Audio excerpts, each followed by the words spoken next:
ang application protocol kasi ng product natin, specific crops. Ibig sabihin, kung magtanim ka, depende sa crops. Depende. Yung pangangailangang na sustansya nila, yun yung isusupply mo. Hindi siya yung, okay, kunwari gulay, every 3 days or every 15 days, gano'n yung application. Hindi po kasi gano'n. Meron po siyang kailangang sustansya na supply mo. So, may iba ang schedule. Halimbawa po talong, sir. O pag magtatanim ka ng talong, dapat po may katabing mani para marami bunga. Para po tigas na tigas yung talong.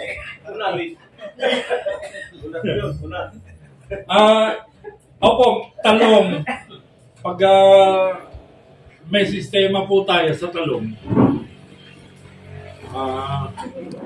kaya po natin magpabunga dun sa sistema natin ng isang tangkay, pwedeng dalawa ang bunga. Yung nagkakambal, pwede mo yung sistema nito. Nagkakambal, may dalawa o tatlong bunga sa isang tangkay lang niya. Nagagawa po yun. Pero ang tawag nila ro, reject. O kasi dapat isa lang talong. Tawag sir, reject yun. Dalawang talong niya. Opo, dalawang talong niya. Opo, isa lang tangkay. Opo. Pero pagdating sa mata, maganda siya. Kasi nga, kayang ganun din po yun. Okay, tuloy muna tayo sa palay. Natanong ko lang kasi, pagkatapos po ng palay, ano yung susunod na topic na i-discuss ko sa inyo? Okay. Sa gulay na tayo, sir. Gulay, okay. Okay. 30 days, 28 to 30 days, okay, recap tayo, araro, then ito yung application protocol. Sa loob ng 5 araw, 3 hanggang 5 araw, magsisimula nang mag-form yung lumot o lablab. Okay. Ito yung paraan para masolusyonan yung problema mo sa kuhol, problema sa damo. Okay. Tapos, mapapabilis yung pagbubulok ng pinaganihan. Ang recommendation ko nga, itong mga panahon na to, pagkatapos mong mag-araro, okay, magsabog ka na ng carbonized rice hull at saka nung vermicast. Yung available na vermicast. Okay. Ngayon, pagdating ng 15 days,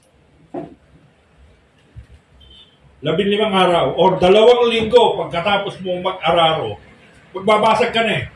Okay, ito na yung puputikin mo, yung babasag mo ito. Okay. Pero bago ka magbasag, sabi ko nga, sabugan mo muna ng carbonized rice hull, sabugan mo muna ng vermicast, yung tae ng bulate. Sir, kung tayo po ng hayop, kasi sa Tarlac, walang mahalang vermicast. Oo. Yung marami po doon yung mga tayo naman ng tayo ng manok sa poultry. Chicken manure. Chicken manure. Okay. Paano po ang proportion naman? Okay. Ito sa Tarlac. Marami nga doon. Sabi po doon, bini ko, chicken manure. Actually,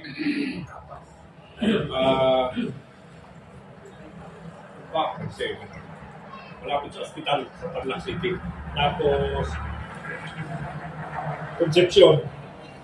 Tapos, sa Concepcion, Japanese okra, tapos kamuting baging. Yung sweet potato. Yan. Yung Japanese okra, pag lumagpas na ng 3 pulgada yung okra, nag 3 inches na, reject na yun. Dapat 2 inches lang ang haba. Pagbenta na yun. Okay. So, nagtuturo ako nung paano gumawa ng natural biological fertilizer. Ano po yung gagawin mo paggawa ng natural biological fertilizer? Ang tawag ko po ay humus-rich plant growth stimulant. Ito yung natural biofertilizer. Yeah. Ang aking requirement sa 16 sacks or 16 bags ng rice hull.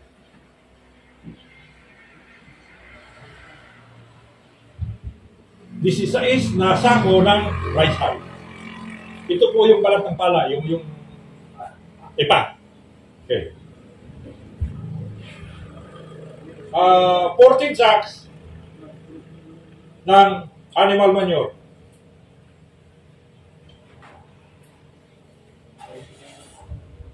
Animal manure. Ikot ng manok, tayo ng kalabaw, baka, kambing, kabayo, isama mo ng elepante, ostrich. So, 14 bags. Okay. Tapos 12 bags ng carbonized rice hull, yung inuling na ipa. Okay. Tapos 10 bags or 10 sacks, sako or bags is parehas ng dry garden soil o dry topsoil. Yan. Tapos 8 bags ng darak. So, Ilocano, tuyo. Wala kang makuha, pwede na yung pugpug. Yung bidlit sa Tagalog. Ito po yung dry component. Gagawa ka ng liquid component. Ang gagawin mo is 250 grams o 1/4 kilo ng yung microbial inoculant. 250 ml ng full harvest routinely fertilizer.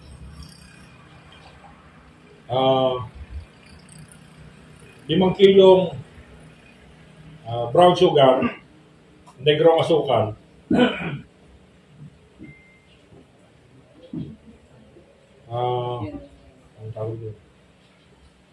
4 na litrong suka. Yan, tapos 1/8 kilo apog.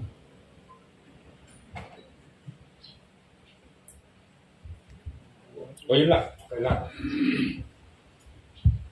Dito, ito yung liquid component. Hahatiin mo yung requirement. Yung kalahati, sa isang drum, yung 200 liters o 250 liters na tubig, yung kalahating requirement, ihahalo mo. Panisin mo siya ng 10 to 12 hours. After ng 10 to 12 hours, yung isang drum, ang unang gagawin mo, mimix mo muna ito. Una muna ito. Pag na-mix mo na, isunod mo na ito. Sunod mo na. Sunod mo na. Mimix. Pag na-mix na siya, parang naghahalo ka ng graba sa semento at buwagin. Pag hinalo mo yan, gagawa ka nito, dapat pag umulan, hindi binabaha. Dapat hindi siya.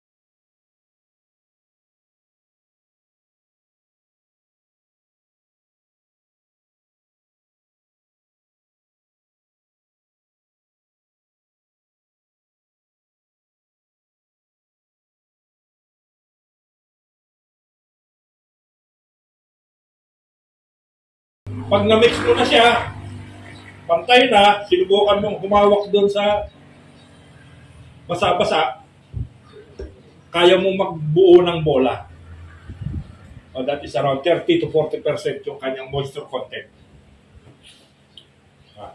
Then, nandiyan na, nakamix na yung lahat, yung tubig, saka mo ito takpan ng trapal ng lona. Takpan mo. Yung halo na meron ng kasama. Takpan mo. Pagkatakip mo, okay, hintayin mo kinabukasan. Kinabukasan, kunwari, tinimpla mo ng hapon, kinabukasan ng hapon, wag mong pagbibintangan ng kapitbahay mo.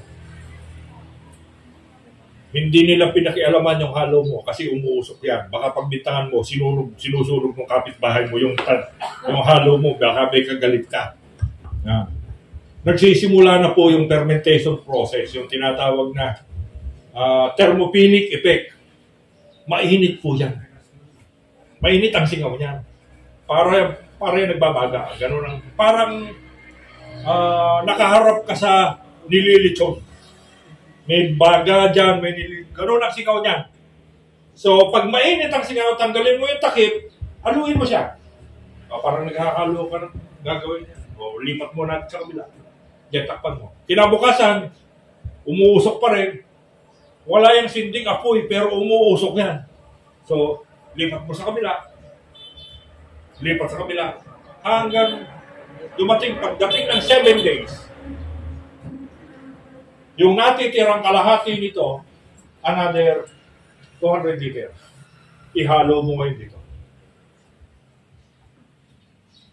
Takpan. 8 days, 9 days, 10 days. Kung mainit pa, umuusok, araw-araw haluin. Pag hindi na siya umuusok, takpan na lang, huwag lang haluin, tapusin yung 40 days.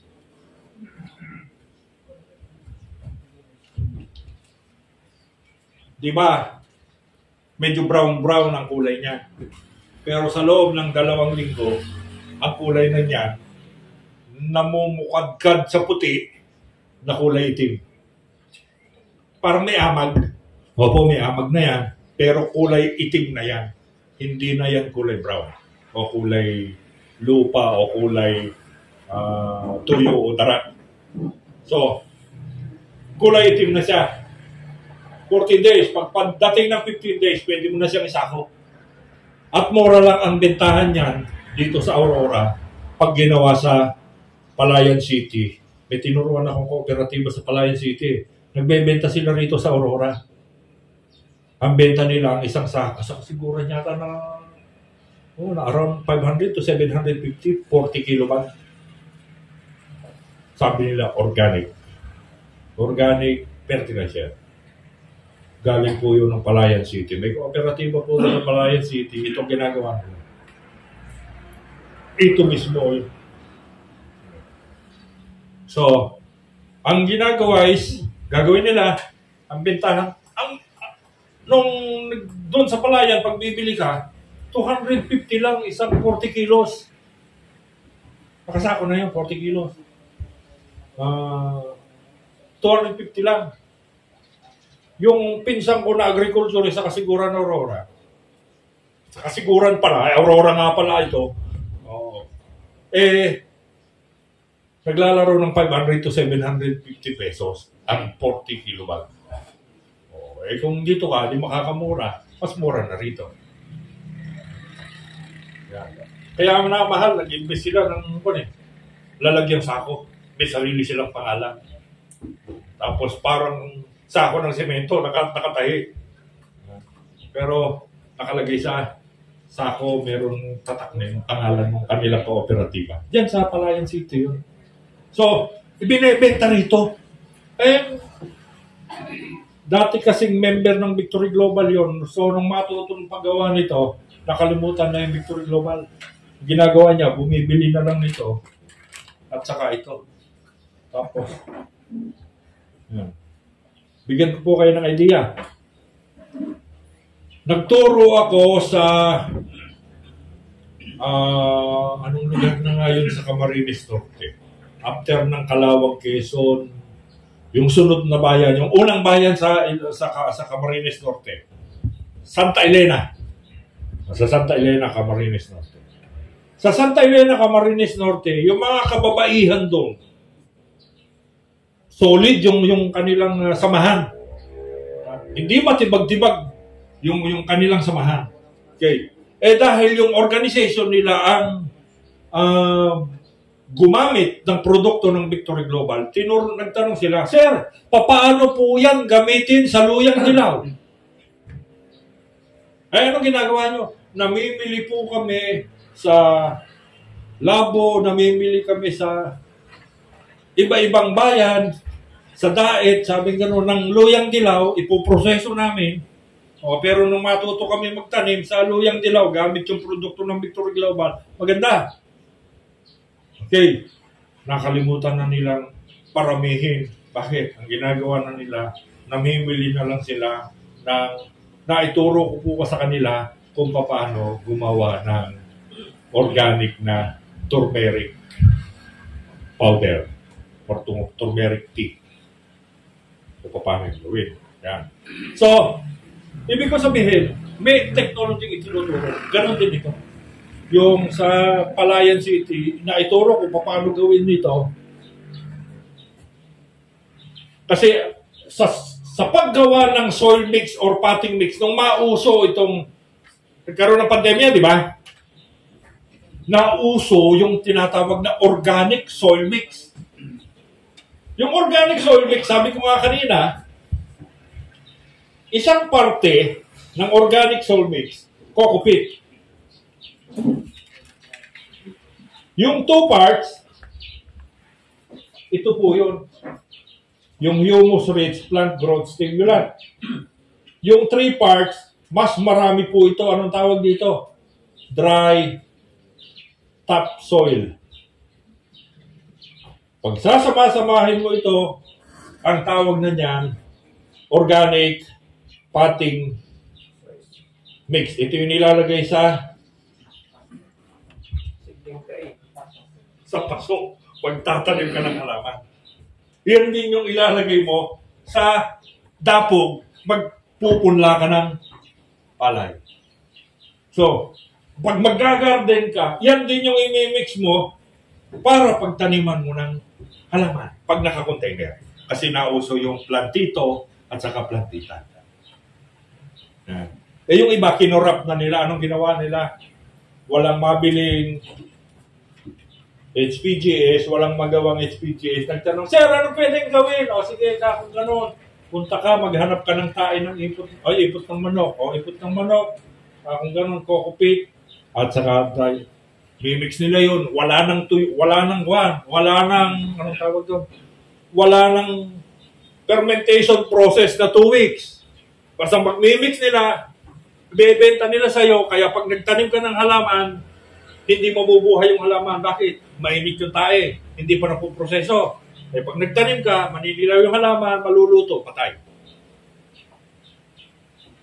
O, yung mga nagtatanim. Sabi nga, bakit hindi ako nabubuhayan ng aking potting mix? Nabili ko naman sa mga naggagawa ng garden. Ganun po yung nangyari. Hilaw.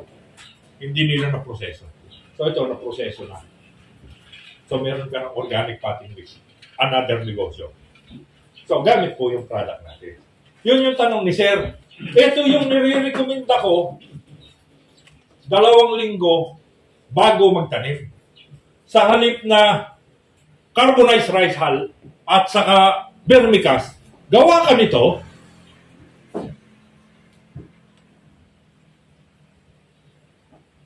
Tingnan mo, Sir, ha?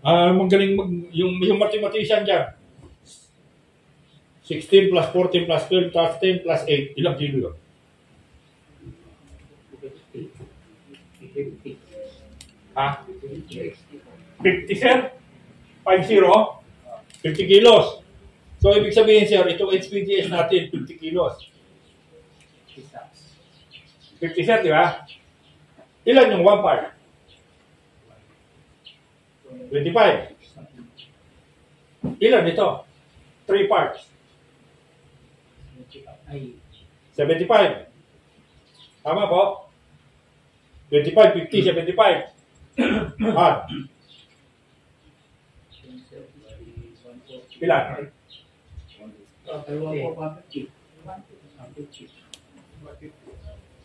10, 150. O isipin mo, 150 kilos.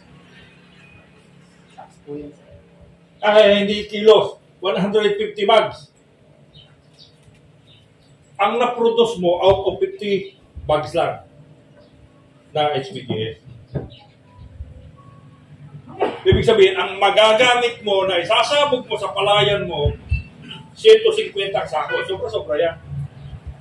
Ang kailangan mo lang sa around, sabi ko nga, 15 to 30 sa isang hektarya. lahat na madadaanan na kuhol niya, disgrasya. Ang kagandahan nito, tataba yung lupa mo. Kasi pag ito, nailagay mo, nakapaglagay ka rito, nag-broadcast ka, nagsabog ka ng mga 15 hanggang 30 sako. 30 bags na 40 kilos. Ito, sobra-sobra nga eh. O bags. So, paglagay mo rito, naisabog mo na siya, saka mo kukuligligin. Saka mo puputikin. So, maihahalo ngayon yung ating plant growth stimulant, yung ating mix, yung soil mix, sa inararong lupa na pinutik. Binasag. Yung hindi na bulok na organic matter, plus yung inilagay mong organic matter, ito yung plant growth stimulant mo na inilagay mo, plus yung hindi na bulok na mga damo, bubulukin mo. So, anong gagawin mo? Another basal fertilization. 1 kilo ng full harvest microbial inoculant. 2 kilo ng tapos 200 liters ng tubig. Yan. Saka ka maglagay dito ng 1 gallon suka. Ferment mo ng 10 to 12 hours. After ng 10 to 12 hours, dilig. Doon sa binulok, kinuliglig na lupa. So, product na yun. Lalong kakapal ang lumot. Yan. Okay. So, yung kuhol, matitinga. Matitinga. Hindi na makakapagparami. Yung mga damo, mabubulok kasama nung tataas ngayon yung tinatawag na moisture retention. Yung kakayanan ng lupa na pumigil ng tubig. Tataas ng 3 hanggang 4 na beses. Kunwari, yung lupa mo, kunwari may isang kilong lupa. Kunwari lang, ito nga assumption, may 1 kilong lupa. Kaya niyang pumigil ng 1 litrong tubig. Pag hinaluan mo itong sistema natin, yung 1 kilong lupa mo, kaya nang pumigil ng 3 hanggang 4 na litrong tubig. Tataas yung kanyang water holding capacity. So, ibig sabihin, pag nagtanim ka, 10 araw nang walang tubig, visible sa mata mo na wala ng tubig dahil tuyo na, pero pag gagamit ka yung pagsukat ng AWD, yung alternate water and drying, di ba may tubo yun na nilalagay? Makikita mo may tubig pa. Ibig sabihin, wala ng tubig visible sa ibabaw pero may tubig sa ilalim. Kasi yung kakayanan ng lupa na pumigil ng tubig.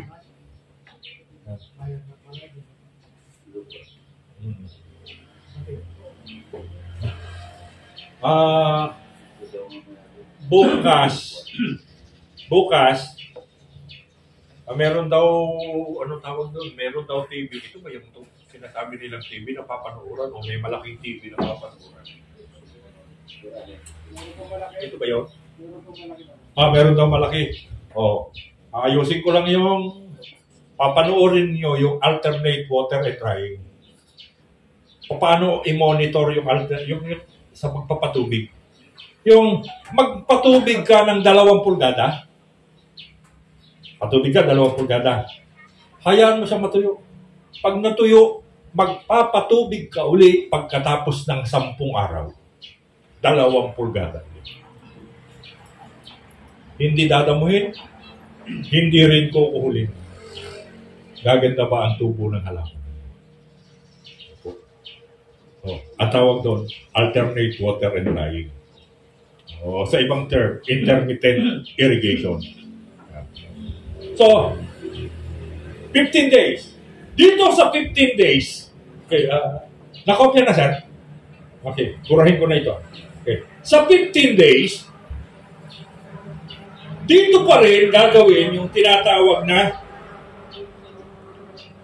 seed selection process. Yung kanina, 15 araw bago magtanim.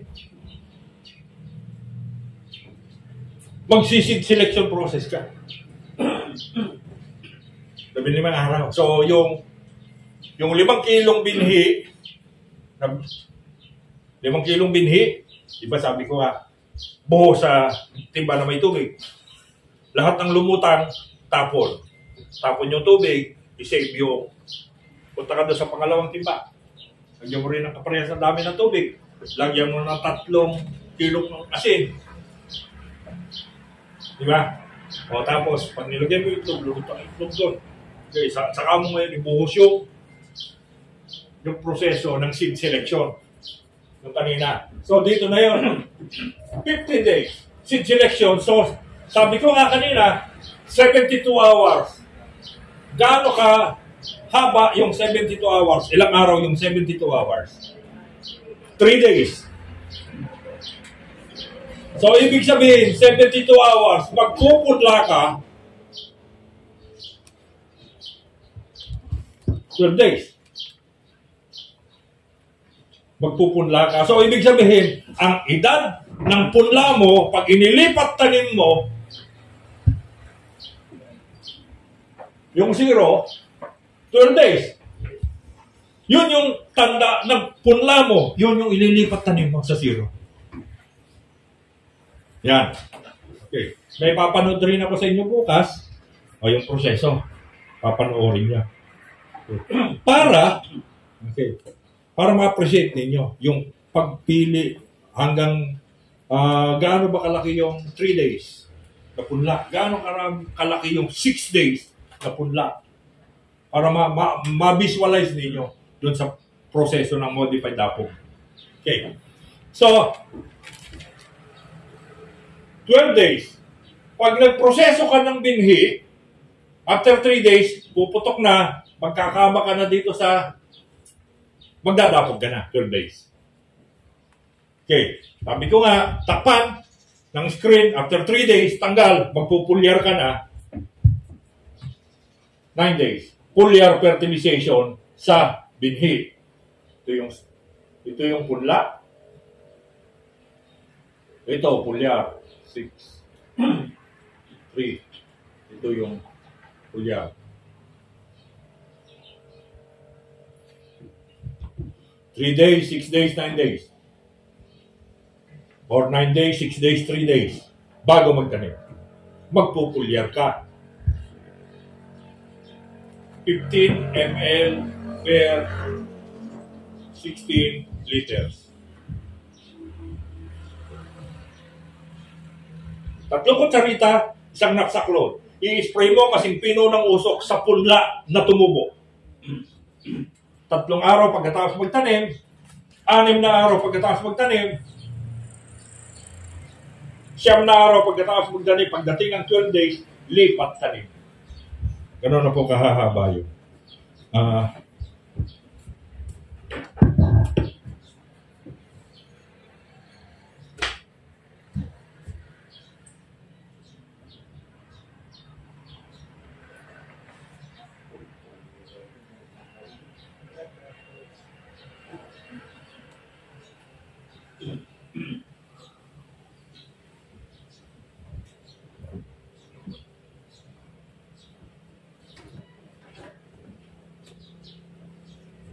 Ito po yung 12-day-old.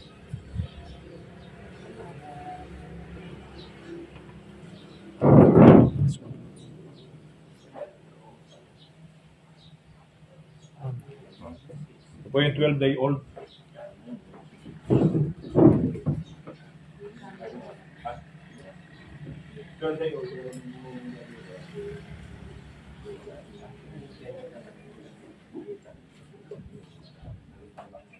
Kita naman ano